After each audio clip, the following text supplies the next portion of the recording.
acte de cette position et a indiqué à la délégation de la C64 qu'il transmettrait fidèlement à M. Félix Tshisekedi dans le cadre de ses efforts de médiation. 5. Que personne ne se méprenne.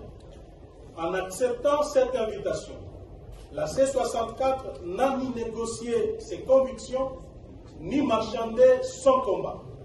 Notre lutte est menée pour sauver la République, défendre la Constitution et préserver l'avenir de notre nation. Nous dialoguons avec tous ceux qui recherchent sincèrement la paix, mais nous ne transigerons jamais sur la Constitution, l'état de droit et la souveraineté du peuple congolais. 6. Dans l'attente de toute nouvelle évolution, nous appelons le peuple congolais à demeurer uni, vigilant et pleinement mobilisé. Après le succès de la journée ville morte du 3 juin et du sit-in historique du 12 juin, la C64 appelle toutes les Congolaises et tous les Congolais à participer massivement à la grande marche pacifique du 22 juillet 2026 vers le palais de la nation. Cette marche dira non au coup d'État constitutionnel, non à la confiscation de la souveraineté populaire, non à la guerre permanente et à la mauvaise gouvernance.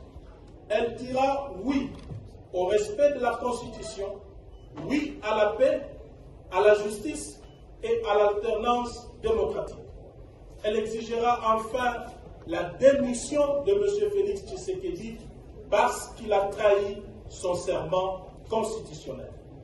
La C64 réaffirme enfin sa disponibilité à contribuer sous l'égide de l'Union africaine et de toute médiation crédible à une solution globale permettant de restaurer durablement la paix, l'unité nationale et l'ordre constitutionnel.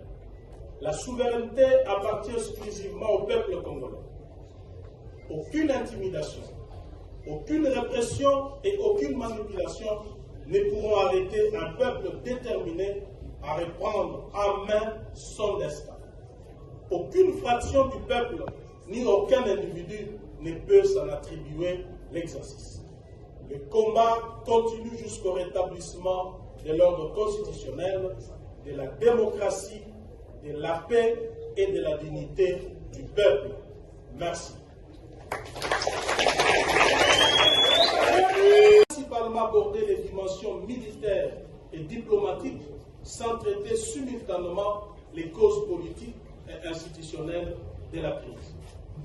À cette situation s'est ajouté le projet de changement de constitution engagé par M. Félix Tshisekedi alors que le pays est en guerre et qu'une partie du territoire est occupée.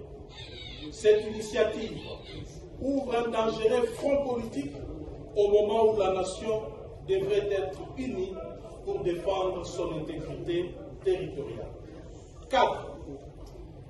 La C64 demeure pleinement disponible pour un dialogue véritable, sincère et inclusif. Mais un dialogue crédible suppose des actes préalables de bonne foi. Il ne saurait être question de suspendre les actions citoyennes ni d'engager un dialogue tant que M. Félix Tshisekedi n'aura pas renoncé publiquement et définitivement à son projet de changement de constitution qui divise la nation et menace le pays de balkanisation. La décrispation politique exige également la libération des prisonniers politiques, la fin des poursuites judiciaires à caractère politique, le respect des libertés publiques et le rétablissement de l'état de droit.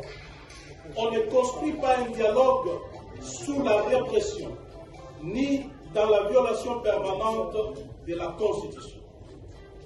Le président Évariste Ndayishimiye a pris acte de cette position et a indiqué à la délégation de la C64 qu'il transmettrait fidèlement à M. Félix Tshisekedi dans le cadre de ces efforts de médiation. 5. Que personne ne se méprenne. En acceptant cette invitation, la C64 n'a ni négocié ses convictions, ni marchandé son combat. Notre lutte est menée pour sauver la République, défendre la Constitution et préserver l'avenir de notre nation. Nous dialoguons avec tous ceux qui recherchent sincèrement la paix, mais nous ne transigerons jamais sur la Constitution, l'état de droit et la souveraineté du peuple congolais. 6. Dans l'attente de toute nouvelle évolution, nous appelons le peuple congolais à demeurer uni, vigilant et pleinement mobilisé. Après le succès de la journée ville morte du 3 juin et du sit-in historique du 12 juin, la C64 appelle toutes les Congolaises et tous les Congolais à participer massivement à la grande marche pacifique du 22 juillet 2026 vers le palais de la Nation. Cette marche dira non au coup d'État constitutionnel, non à la confiscation de la souveraineté populaire, non à la guerre permanente et à la mauvaise gouvernance. L'homme de la coalition article 64 pour la défense de l'ordre constitutionnel a été reçu par son Excellence Évariste Ndayishimiye, président de la République du Burundi et président en exercice de l'Union africaine, dans le cadre des consultations qu'il mène sur la crise en République démocratique du Congo. Cette rencontre témoigne de la volonté de l'Union africaine d'entendre l'ensemble des forces politiques concernées par l'avenir de notre pays.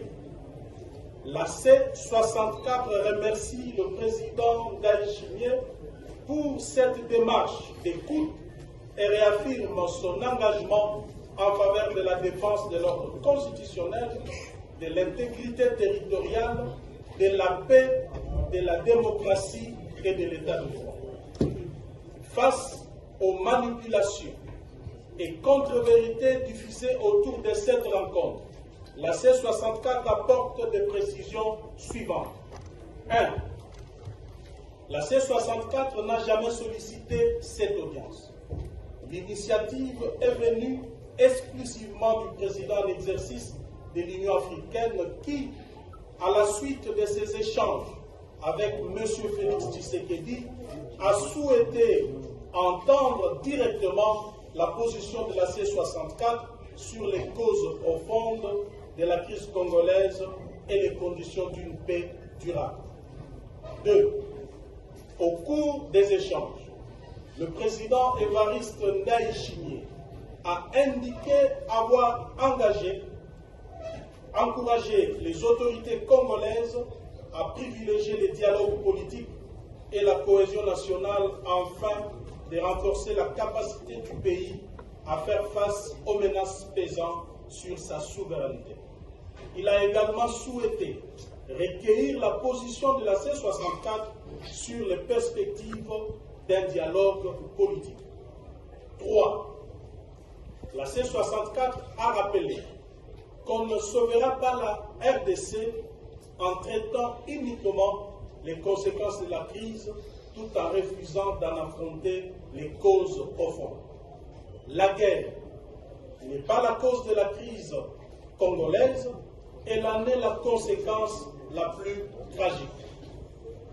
La crise congolaise est aujourd'hui une crise systémique. Crise militaire et sécuritaire, crise de gouvernance, crise de légitimité des institutions et crise constitutionnelle.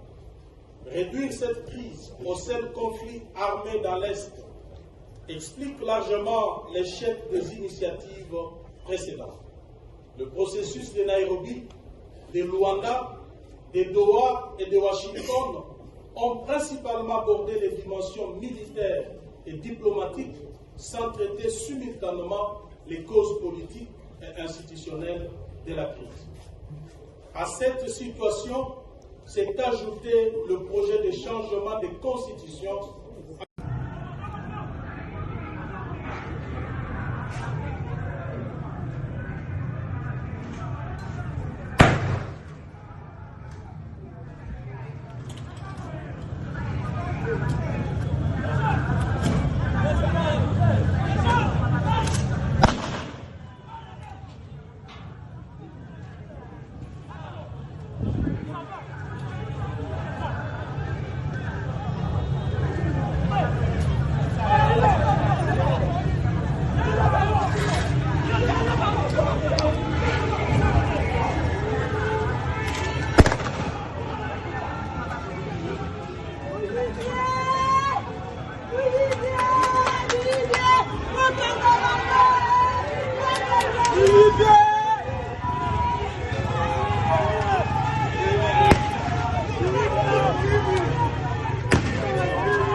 Boy.